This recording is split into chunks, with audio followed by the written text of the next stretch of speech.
Oke, selamat pagi teman-teman. Pada kesempatan hari ini kita akan membicarakan tentang permasalahan pendidikan Indonesia.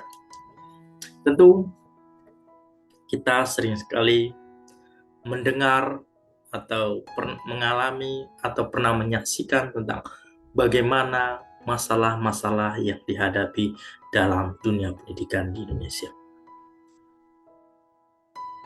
Hari ini saya akan membahas tentang 4 masalah utama. Ya. Dari begitu banyak masalah, saya fokus pada 4 masalah utama pendidikan di Indonesia. 4 masalah utama ini berkaitan dengan yang pertama adalah sumber daya manusia.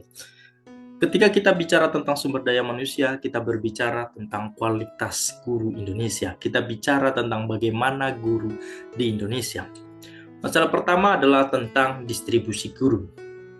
Bicara tentang distribusi guru, kita sedang melihat bagaimana penyebaran guru yang ada di kota dan di desa.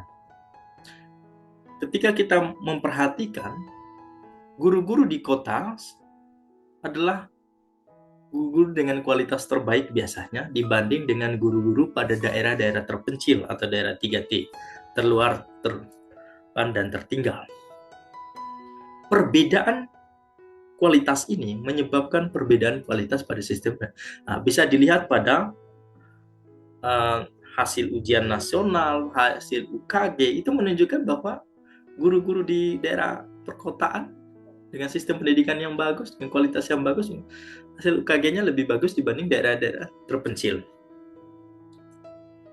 Yang berikut adalah masalah kedua yang tidak kalah pelitnya adalah berkaitan dengan gaji guru. Gaji guru di Indonesia sangat miris. Banyak media sosial menampilkan video-video berkaitan dengan curahan hati guru. Betapa mirisnya gaji guru, bahkan ada guru yang digaji 200 sampai 300 ribu per bulan lalu dibayar 3-4 bulan sekali. Ini sangat miris. Di sisi lain, guru dituntut harus menjadi orang yang hebat supaya bisa menghasilkan murid yang hebat. Sementara di sisi lain, kesejahteraan guru tidak diperhatikan oleh pemerintah. Selain masalah gaji adalah masalah insentif, ketidaksetaraan insentif guru. Guru-guru yang telah menerima sertifikasi, perbedaan perlakuan antara guru negeri dan guru swasta. Guru negeri diberi tunjangan sertifikasi 1 kali gaji pokok. Sementara guru swasta hanya diberi dengan 1,5 juta. Ini sangat miris. Ada ketidakadilan yang diberikan oleh pemerintah terhadap guru.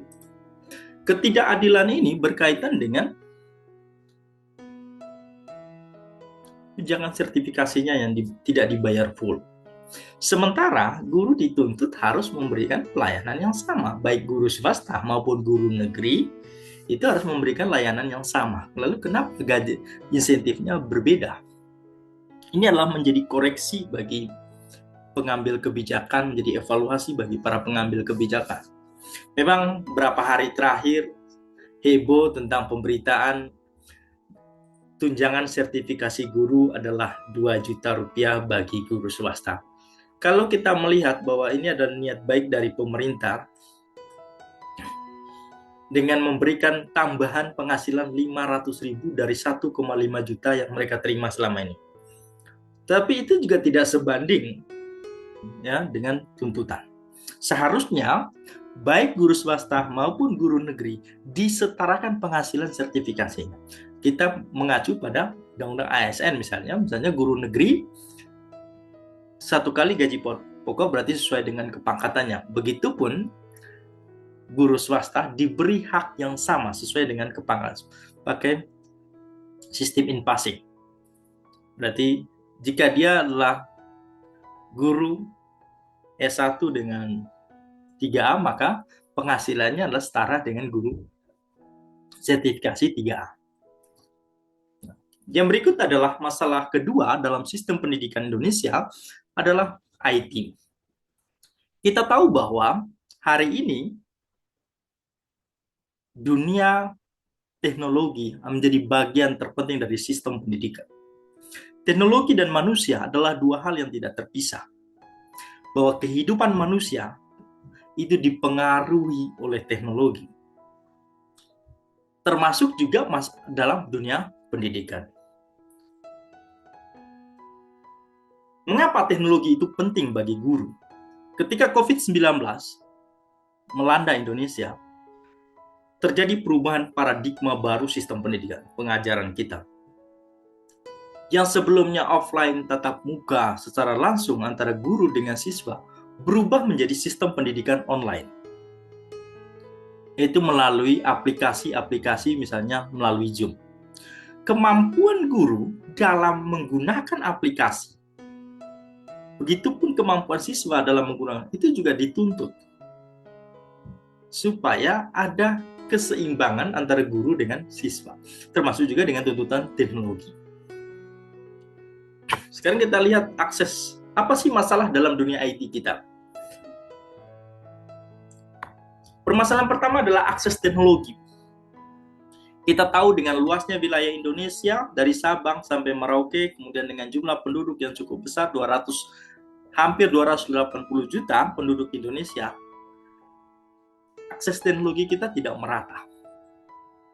Ada ketimpangan antara daerah perkotaan dan daerah terpencil. Nah, ketimpangan ini menyebabkan kesulitan bagi daerah-daerah terpencil, guru-guru daerah terpencil, siswa-siswa daerah terpencil, mahasiswa atau dosen pada daerah-daerah terpencil dalam mengakses teknologi. Sehingga kemampuan mereka menggunakan teknologi juga terbatas. Dan kemampuan mereka memperoleh informasi berkaitan dengan perkembangan di bidang pendidikan juga sangat terbatas. Keterbatasan ini menyebabkan ketimpangan juga terhadap output pendidikan kita. Tidak semua orang bisa menggunakan teknologi, terutama di daerah-daerah terpencil. Ya. Nah, apa yang dimaksud dengan literasi digital? Literasi digital adalah berkaitan dengan kemampuan teknis ya, seseorang dalam menggunakan perangkat. Bukan hanya kemampuan teknis, tetapi juga adalah kemampuan berpikir kritis dan memiliki rasa tanggung jawab dalam menggunakan perangkat tersebut. Tidak hanya dia bisa menggunakan aplikasinya, tetapi bagaimana aplikasi itu dia gunakan sebaik mungkin dan dapat dipertanggungjawabkan penggunaannya. Jadi bukan untuk hal-hal yang tidak baik. Hari ini kita tahu bahwa akibat teknologi yang menjamur, tentu sering kita, mungkin kemarin ada video viral tentang guru dan yang mempertanyakan murid mengapa tidak mengerjakan PR lalu direkam dan video itu menjadi viral.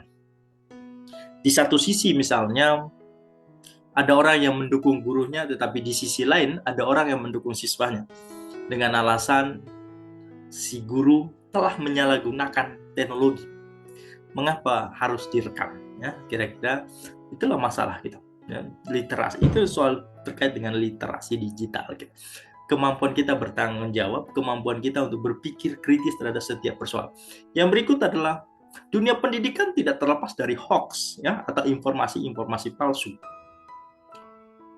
Ketidakmampuan kita untuk menganalisis setiap persoalan, apakah datanya akurat, apakah sumber datanya dapat dipertanggungjawab, apakah sumber data itu adalah data yang asli. Terkadang kita hanya share ulang berita tanpa verifikasi data. Nah, karena data tanpa terverifikasi, sesungguhnya kita sedang menyebarluaskan berita bohong. Itu yang tidak boleh di dalam kecanggihan teknologi saat. Jadi apapun berita yang masuk, mari kita verifikasi. Gunakanlah daya pikir kritis kita. Lalu kita share informasi yang dapat dipertanggungjawabkan oleh kita. Bukan informasi bohong. Yang berikut adalah masalah kesetaraan akses pendidikan.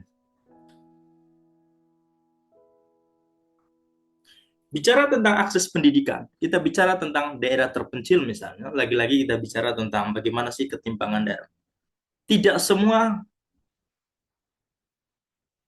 daerah memiliki lembaga pendidikan. Walaupun hari ini sudah getol sekali membangun sekolah, hampir sekarang sudah ya hampir banyak daerah itu punya sekolah. Tetapi persoalannya bukan hanya soal memperoleh akses untuk sekolah, untuk belajar, tetapi juga adalah fasilitas pendidikan. Di tengah masifnya pembangunan sekolah, pendirian sekolah-sekolah baru di daerah, tetapi juga ada masalah yang tak kalah penting adalah soal fasilitas. Masalah fasilitas masih banyak kita temukan, terutama di daerah kami di Nusa Tenggara Timur, masih banyak ditemukan sekolah-sekolah yang tidak layak ya dari sisi bangunannya, tidak memberikan rasa nyaman pada siswa, ya, pada gurunya, dan sekolahnya terbuat dindingnya bambu, kemudian berlantai tanah, atau ada sekolah yang bangunannya reot dan sebagainya. Ini adalah persoalan kita hari ini.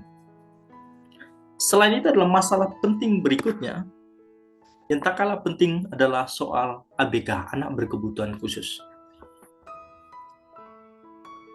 Jumlah sekolah untuk anak berkebutuhan khusus itu masih sangat terbatas. Tidak semua daerah memiliki sekolah untuk anak-anak berkebutuhan khusus. Sementara, kalau kita lihat bahwa hampir di setiap kampung atau wilayah itu memiliki anak-anak berkebutuhan khusus. Nah, ketika si anak digabung dengan sekolah-sekolah normal pada umumnya, itu sangat berisiko bagi si anak. Baik dari sisi perkembangan mentalnya maupun dari sisi perkembangan akademiknya. Karena yang pasti dia tidak bisa mengimbangi teman-teman yang normal pada umumnya. Nah, anak-anak berkebutuhan khusus maka dibutuhkan sekolah yang memang mengatur tentang anak-anak berkebutuhan khusus, mengajar anak-anak berkebutuhan khusus. Sehingga dia tidak digabung dengan anak-anak normal umumnya. Dampaknya apa kalau digabung? Ya, keterbatasan pengetahuannya, kemampuan dia menyerap pengetahuan juga terbatas. Yang berikut adalah bullying. Ini yang paling besar dampaknya, bullying. Dia akan menjadi bahan tertawaan orang lain, dia akan menjadi bahan sindiran orang lain, dia akan bahan kekerasan dari orang lain. Jadikan sebagai orang mencurahkan kekerasan. Ini sangat hati-hati. Ya, kalau kita memaksa anak ABK digabung ke dalam anak-anak pendidikan normal. Masalah terakhir dalam sistem pendidikan kita adalah masalah kesehatan mental. Masalah kesehatan mental adalah salah satu masalah yang tidak pernah tersentuh dalam sistem pendidikan kita. Bahkan orang cenderung abai terhadap kondisi ini. Padahal masalah ini nyata terjadi di dalam dunia pendidikan. Bukan hanya pada tingkat sekolah dasar, bisa juga terjadi pada perguruan tinggi. Tetapi jarang sekali orang membahas tentang kesehatan mental. Kesehatan mental itu berhubungan dengan stres akademik. Stres akademik adalah kondisi di mana siswa merasa tertekan akibat adanya tugas, beban tugas yang besar. Selain beban tugas, ada juga masalah beban studi, lama studi. Ya. Pada perguruan tinggi misalnya, normalnya misalnya untuk S1 4 tahun, dia lebih dari 4 tahun misalnya. Atau mungkin juga ada masalah lain, salah satunya adalah ekspektasi. Harapan dari orang tua terhadap anak.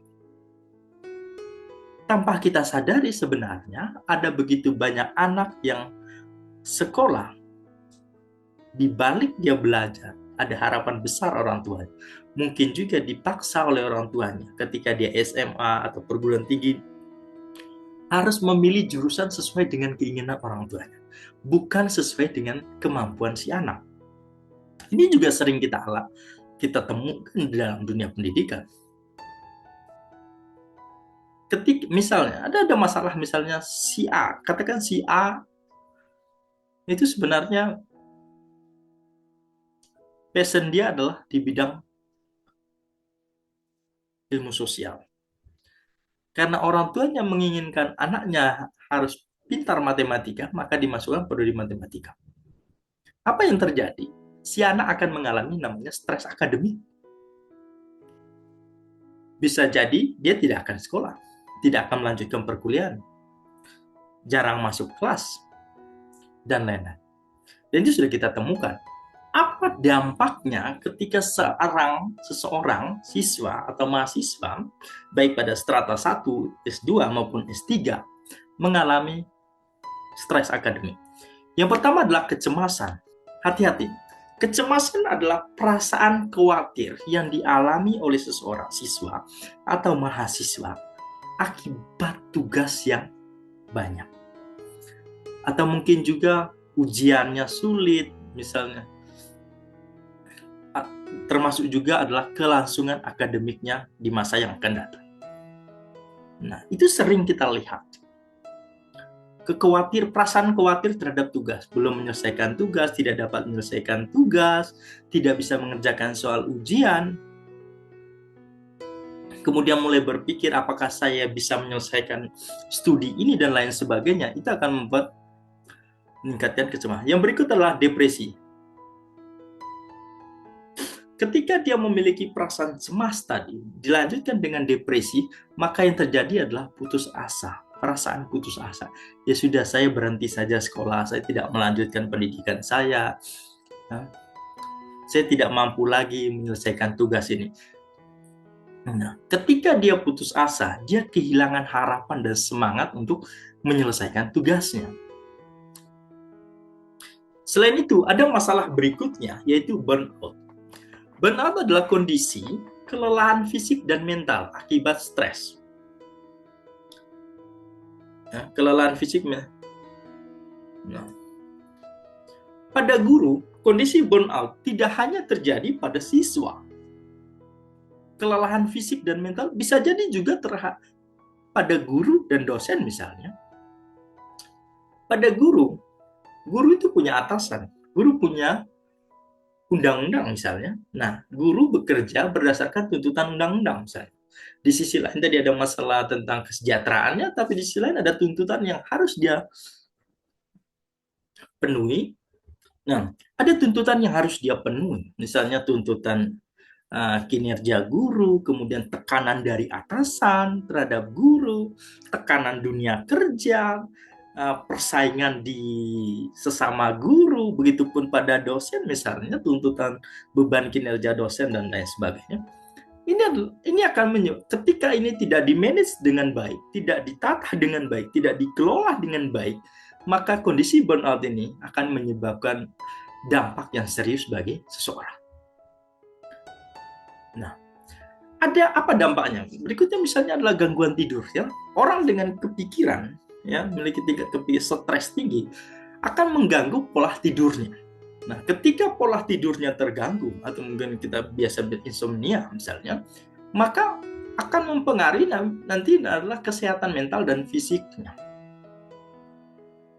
Yang berikut adalah stres dapat mengganggu kemampuan konsentrasi seseorang. Ya, ada masalah pada kemampuan konsentrasi seseorang.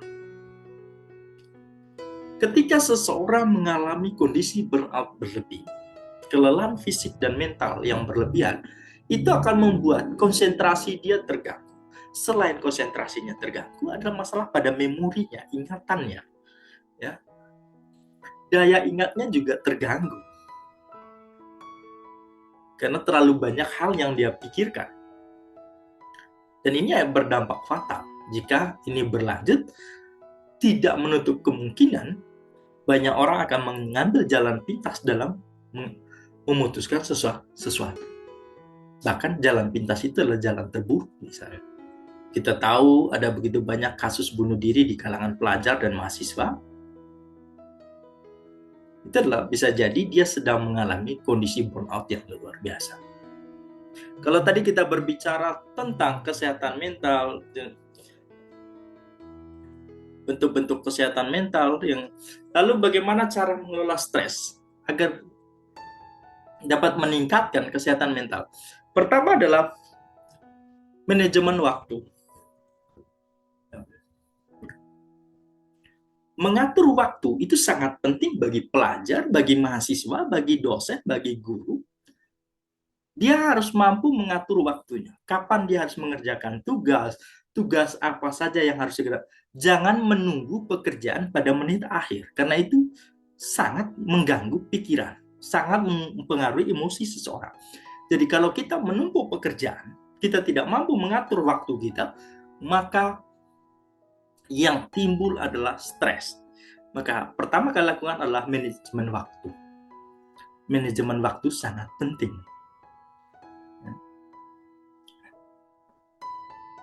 Nah, yang berikut adalah olahraga. Ya.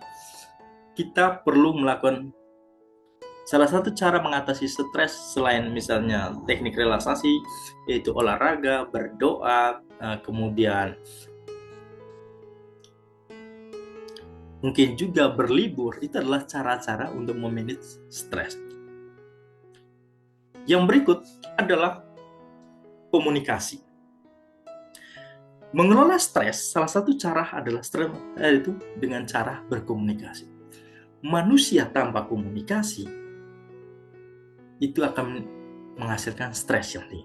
Jadi kita dalam kehidupan saya perlu juga berkomunikasi dengan orang lain.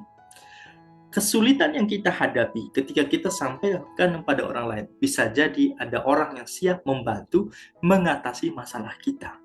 Komunikasi sangat penting agar kita bisa menemukan jalan keluar dan menemukan solusi dari persoalan kita. Maka carilah teman terdekat, apakah itu sahabat Anda, apakah itu keluarga Anda, atau Anda berkonsultasi dengan konselor berkaitan dengan masalah yang kita hadapi. Yang berikut adalah pola tidur yang sehat. Manusia tidurnya adalah 8 jam sehari.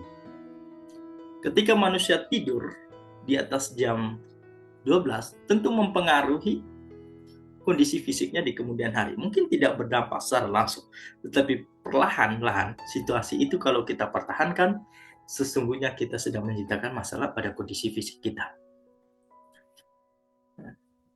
Yang berikut adalah perfeksionisme.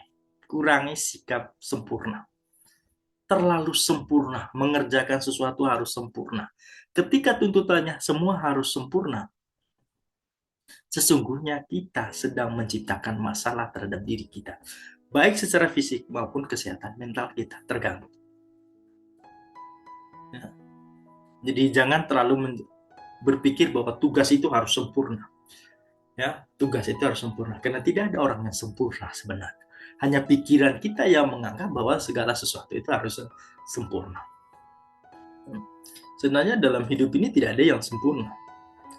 Hanya karena kita menganggap yang lain tidak sempurna, saya harus lebih sempurna. Ini adalah masalah kita. Demikianlah yang bisa saya sampaikan pada kesempatan kali ini. Semoga pada lain kesempatan kita dapat berbagi lagi berkaitan dengan persoalan pendidikan di Indonesia. Terima kasih. Assalamualaikum warahmatullahi wabarakatuh.